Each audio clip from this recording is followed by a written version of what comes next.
Di episode kali ini, saya akan membahas bagaimana caranya untuk daftar BPJS Kesehatan. Kenapa ini penting? Karena hidup ini kan nggak terduga ya. Kita maupun anggota keluarga kita bisa aja tiba-tiba kena kecelakaan, sakit parah, dan sebagainya. Kalau tanpa BPJS akan sangat berat untuk menanggung semua biayanya sendiri. Nah, sebelum membahas bagaimana cara daftar BPJS Kesehatan, saya akan membahas dulu apa itu BPJS, penjelasan mengenai anggota keluarga yang bisa ditanggung, berapa iurannya, dan juga nomor yang bisa teman-teman hubungi kalau ada pertanyaan lebih lanjut. Dan selain itu, saya juga akan memberikan tips apa yang bisa teman-teman lakukan kalau masih kesulitan membayar biaya rumah sakit walaupun sudah menggunakan BPJS. Makanya, nonton sampai akhir ya. Sebelum saya membahas lebih lanjut detailnya, jangan lupa untuk subscribe dan nyalakan lonceng notifikasinya karena channel ini membahas berbagai cara yang bisa membantu teman-teman untuk mencari uang tambahan. Biasanya saya upload sekitar 3-4 kali seminggu. Selamat menonton! Kata BPJS tentunya sudah tidak asing lagi di telinga masyarakat Indonesia. Tapi sebenarnya BPJS itu apa sih? BPJS adalah singkatan dari Badan Penyelenggara Jaminan Sosial. Ada dua tipe BPJS, yaitu BPJS Ketenagakerjaan dan BPJS Kesehatan. Nah, di video kali ini saya akan berfokus untuk membahas BPJS Kesehatan. Tapi kalau teman-teman ingin saya membahas juga tentang BPJS Ketenagakerjaan, silakan subscribe, like, dan komen di bawah ya. Nah, apa sih gunanya BPJS Kesehatan? Ini adalah upaya pemerintah agar semua masyarakat Indonesia memiliki kemudahan dalam mengakses kesehatan untuk semua lapisan masyarakat terlepas dari tingkat penghasilannya, termasuk mereka yang dalam kondisi ekonomi lemah. Siapa saja sih yang perlu ikut BPJS Kesehatan? Melalui program Jaminan Kesehatan Nasional Kartu Indonesia Sehat alias JKNKIS yang dimiliki oleh BPJS Kesehatan, seluruh warga Indonesia wajib menjadi peserta. Hal ini termasuk juga dengan warga negara asing yang telah tinggal minimal 6 bulan di Indonesia dan harus ikut membayar iuran setiap bulan. Wah, kok wajib? Terus kalau nggak punya uang gimana? Tenang aja, untuk masyarakat miskin dan kurang mampu, pembiayaannya akan ditanggung oleh pemerintah pusat dan pemerintah daerah, akan juga digolongkan sebagai penerima bantuan iuran jaminan kesehatan atau PBIJK. Siapa saja anggota keluarga yang di-cover? Anggota keluarga yang ditanggung adalah yang namanya didaftarkan di Kementerian Kesehatan. Golongan selanjutnya disebut sebagai bukan penerima bantuan non-iuran atau non-PB. Ada berbagai tipe anggota untuk golongan non-PB ini. Berikut rinciannya. Yang pertama adalah pekerja penerima upah atau PPU, yakni orang-orang yang menerima gaji secara rutin. Nah, ini dibagi lagi menjadi dua. Yang pertama adalah PPU penyelenggara negara, dan yang kedua adalah PPU non-penyelenggara negara. Kalau untuk PPU penyelenggara negara, contohnya adalah pejabat negara, PNS, atau PNS yang bekerja di BUMN atau BUMD, TNI, Polri, DPR, DPRD, dan juga pegawai pemerintahan non-pegawai negeri.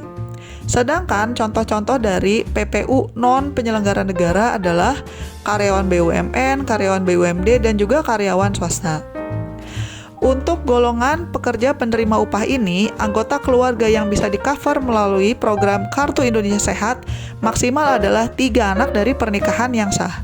Definisi anak adalah yang berusia di bawah 21 tahun, tidak atau belum menikah, dan belum punya penghasilan sendiri. Kalau sudah di atas 21 tahun tapi masih di bawah 25 tahun, masih bisa ditanggung juga, tapi harus menyertakan surat sedang melanjutkan pendidikan. Nah, gimana kalau punya anak lebih dari 3? Kalau teman-teman punya anak lebih dari 3 yang masih dalam tanggungan orang tua, maka perlu membayar iuran tambahan. Jika Anda memiliki anak lebih dari 3, tapi ada yang sudah mandiri atau sudah menikah, maka anak selanjutnya bisa ditanggung. Golongan selanjutnya adalah pekerja bukan penerima upah alias PBPU. Ini adalah orang-orang yang bekerja atas risiko sendiri dan biasanya tidak menerima gaji secara rutin. Golongan ini termasuk supir, ojek online, nelayan, petani, peternak, montir, atau juga yang wirausaha jadi pedagang atau penyedia jasa, atau juga bisa notaris, pengacara, atau yang bekerja di lembaga swadaya masyarakat. Kategori selanjutnya adalah seperti dokter, bidan, atau jenis-jenis pekerja lain yang bekerja tapi tidak menerima gaji secara rutin dan mampu membayar iuran. Anggota keluarga yang ditanggung program JKN KIS ini adalah semua yang tercatat di kartu keluarga. Jadi tidak ada batasan jumlah anak. Nah, golongan yang ketiga adalah golongan bukan pekerja, alias golongan yang bukan termasuk masyarakat yang didaftarkan atau dibayarkan iurannya oleh pemerintah. Dan bukan pekerja ini dibagi menjadi dua golongannya, yaitu bukan pekerja penyelenggara negara seperti misalnya pensiunan, atau bukan pekerja non penyelenggara. Contohnya adalah investor, pemberi kerja, dan bukan pekerja lain yang sanggup membayar iuran. Anggota keluarga yang ditanggung oleh program JKN KIS adalah semua yang tercatat di kartu keluarga. Nah, sekarang kita akan membahas bagaimana cara mendaftar BPJS Kesehatan.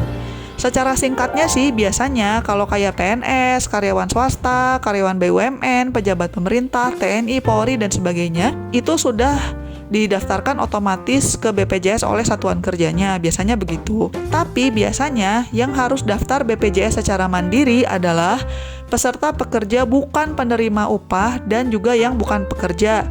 Nah, contoh-contoh pekerjaannya saya udah berikan di atas ya teman-teman, silakan dilihat lagi apa aja contoh-contohnya, seperti yang tadi saya bilang, wirausaha, supir ojek, pedagang, dokter, arsitek, pengacara, pensiunan, dan sebagainya. Ada beberapa cara pendaftaran BPJS Kesehatan yang bisa teman-teman lakukan. Yang pertama adalah daftar secara online, itu bisa melalui website BPJS Kesehatan atau bisa juga lewat HP dengan menggunakan aplikasi mobile JKN. Atau cara yang kedua adalah dengan datang langsung ke kantor BPJS terdekat. Nah, di sini harus hati-hati ya teman-teman, jangan sampai tertipu calo atau pihak ketiga yang menawarkan jasa pendaftaran. Karena sebenarnya BPJS Kesehatan itu bisa kalian urus sendiri, tidak susah asal tahu caranya. Terlepas kalian mau daftar dengan cara apa, online ataupun ke kantor langsung, sebelumnya Anda harus mempersiapkan dokumen-dokumen sebagai berikut. Yang pertama, kartu keluarga. Kemudian fasilitas kesehatan tingkat pertama yang dipilih. Yang ketiga, email dan nomor HP yang masih aktif. Kemudian juga butuh pas foto berwarna 3x4. Selanjutnya juga butuh halaman depan buku tabungan yang aktif untuk pendaftaran auto debit iuran. Untuk WNI butuh KTP, sementara untuk warga negara asing butuh paspor, kartu izin tinggal tetap atau sementara, nomor visa tinggal terbatas, dan atau juga surat izin kerja. Itu kalau untuk WNA ya. Untuk daftar secara online, teman-teman bisa mengunjungi situs resmi BPJS Kesehatan, linknya ada di deskripsi di bawah ya, atau download aplikasi mobile JKN dari Play Store kalau ingin daftar dengan HP. Kemudian pilih menu pendaftaran untuk membuat akun baru, lalu lengkapi isian formulir yang diminta. Pastikan isian data pribadi beserta nomor kartu keluarga dan juga nomor HP yang aktif telah dimasukkan dengan akurat ya teman-teman, jangan sampai salah nanti susah ngurusnya. Kemudian pilih fasilitas BPJS Kesehatan yang diinginkan dan upload foto Anda, ukuran maksimalnya adalah 50 KB. Kalau fotonya lebih dari ukuran itu maka harus dikecilin dulu ya ukuran filenya. Bisa Google aja bagaimana cara untuk kompres picture. Kemudian klik tombol selanjutnya untuk mengisi data anggota keluarga yang juga akan didaftarkan di BPJS Kesehatan ini, termasuk alamat emailnya. Pastikan semua isian telah dilengkapi dengan benar, kemudian teman-teman tinggal klik kirim email. Anda kemudian akan menerima nomor virtual bank account di alamat email yang tadi Anda sudah gunakan untuk mendaftar. Kemudian, lakukan pembayaran melalui ATM yang bekerja sama dengan BPJS Kesehatan atau kalau mau datang ke banknya langsung bisa juga. Jangan lupa disimpan bukti pembayarannya. Yang perlu dicatat, meskipun bisa daftar online dan juga lewat HP, tapi kalian tetap perlu datang ke kantor BPJS pada akhirnya untuk verifikasi dan mencetak kartu fisik BPJS Kesehatan. Nah, ketika kalian datang itu, kalian akan diminta untuk menunjukkan KTP dan juga bukti pembayaran. Selanjutnya, kalau teman-teman masih ingin daftar BPJS ke kantornya langsung, mungkin biar lebih mantep, atau kalau ada pertanyaan-pertanyaan lebih lanjut, silakan siapkan dokumen yang tadi saya sudah sebutkan di atas ya. Bawa fotokopinya biar nggak pusing nanti nyari tempat fotokopi, tapi juga bawa dokumen aslinya. Karena nanti ketika menyerahkan dokumen itu, kalian hanya menyerahkan kopinya aja.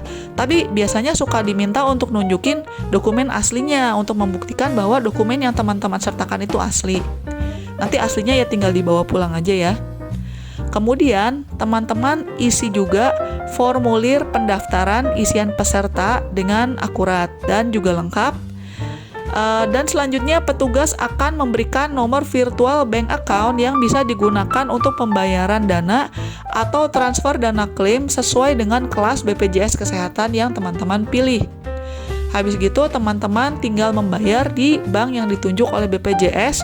Lalu, teman-teman habis bayar itu perlu untuk balik lagi ke kantor BPJS Kesehatan untuk menyerahkan bukti pembayaran dan mengambil kartu BPJS Kesehatan untuk dicetak. Nah, makanya sebenarnya sih lebih simpelnya ya daftar online aja dulu. Karena kalau teman-teman lihat urutannya, kalau teman-teman ingin daftar ke kantor BPJS-nya itu sebenarnya harus datang 2 kali. Sementara kalau teman-teman itu daftar secara online, cuma perlu datang 1 kali. Kalau teman-teman memang tetap ingin daftar ke kantor BPJS langsung, saya sarankan datangnya pagi-pagi karena biasanya antriannya itu lumayan panjang. Dan kalau sudah di atas jam 11, biasanya sudah tidak bisa ambil nomor antrian lagi karena sudah penuh sampai sore. Nah, kemudian setelah kalian sudah selesai daftarnya, jangan lupa juga untuk membayar iuran secara berkala, yaitu sebelum tanggal 10 tiap bulannya. Saat video ini dibuat, berikut adalah tarif iuran yang paling akhir. Tapi silakan teman-teman cek aja ke website BPJS Kesehatan secara langsung ya, untuk tahu tarif yang paling baru. Biar nggak lupa, kalian juga bisa kok untuk auto debit dari berbagai bank atau menggunakan mobile payment. Auto debit ini paling cepat dilakukan 14 hari setelah pendaftaran berhasil dan setelah calon peserta sudah menerima nomor virtual account atau nomor VA. Nah, kalau teman-teman punya pertanyaan lebih lanjut, silakan bisa menghubungi BPJS Kesehatan. Ini saya berikan nomornya ya. Karena kalau tanya-tanya di sini kan saya khawatir jawaban saya salah, karena saya kan cuma YouTuber bukan orang BPJS. Jadi silakan hubungi nomor berikut. Kalau teman-teman tetap kesulitan membayar biaya rumah sakit, walaupun sudah punya kartu BPJS, berikut adalah cara yang teman-teman bisa pertimbangkan, yaitu minta sumbangan lewat kitabisa.com atau WeCare ID. Nah, silakan lihat video saya yang lain yang membahas lebih detail mengenai hal ini, karena sudah banyak tuh orang-orang yang memiliki masalah nggak bisa bayar tagihan segala macam. Mereka kemudian membagi kisahnya di WeCare ID, di kitabisa.com, dan banyak yang dapat jutaan, puluhan juta, ratusan juta. Jadi kalau teman-teman masih kesulitan, silakan nonton video itu supaya teman-teman tahu bagaimana cara untuk meminta sumbangan secara online ya. Nah, kalau teman-teman ingin tahu lebih banyak lagi cara-cara untuk mendapatkan uang tambahan, silakan juga mampir ke video-video saya yang lain di channel ini, karena saya banyak sekali membahas tips-tips mencari uang. Jangan lupa juga untuk subscribe dan nyalakan lonceng notifikasinya supaya kalian nggak ketinggalan kalau ada video baru. Sekian dulu episode kali ini, selamat mencari uang tambahan, bye-bye!